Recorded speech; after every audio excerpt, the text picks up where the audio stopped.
Hi, I'm Sam Thurgan and welcome to my 2 Minutes Parasha. One of the most exciting things about this week's Parasha of Shmot is that we get to meet one of my favorite people, Moshe Rabbeinu. He appears to us as a little boy and the next thing he's standing at the burning bush receiving his mission from Hashem. But after Hashem tells him that the destiny of the Jewish people, perhaps even the fate of the world, rests upon him going down to Egypt, confronting Pharaoh, giving him the message and performing Hashem's miracles to redeem the Jewish people, Moshe says, okay, but first he goes to ask permission from his father-in-law.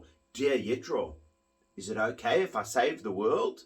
This is a scene that is absent from, as far as I know, all superhero movies, where the hero goes to first ask his father-in-law, is it okay if I save the world? Why is that something that Moshe is doing? Rashi says, because he wanted to ask permission. Yitro had been so good to him, he wanted to check that this was okay. Rabbi Yisrael Salanta says, and if Yitro said no, if Yitro said, Moshe, I'm sorry, I need you here, I want you to, help around the house a little bit more, I need you for the business, nah, you can't go redeem the Jewish people. Would Moshe have betrayed his mission and gone against the will of Hashem? Of course not. So why does he ask Yitro? Says Rabbi Yisrael Salanta, menschlichkeit, to be a mensch.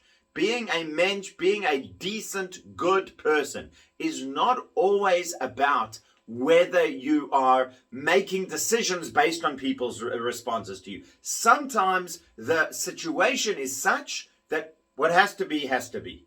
Sometimes people are not going to be happy with your decision. But you know what? It's about the decency and respect of reaching out to them, of talking them through it. Maybe Yitro's going to say, no, I don't want you to go. Of course, he said, of course you can go. But maybe Yitro's going to say, I don't want you to go. You know what Moshe's going to do? He's going to talk him through it. I'm sorry you feel that way. Is there a way we can work it out? Is there something I can do to help compensate for my absence? And maybe Yitro's going to say, of course you can go. But I really respect the fact that you took the time to tell me.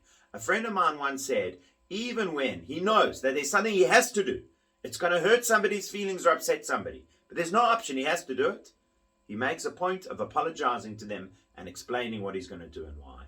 That is part of the idea over here. What I think of as the delicate dance of decency. Not just what needs to be done, but how can I do it in such a way that I'm showing people I care for their feelings, even if their stance is not ultimately going to change my decision. Shabbat Shalom.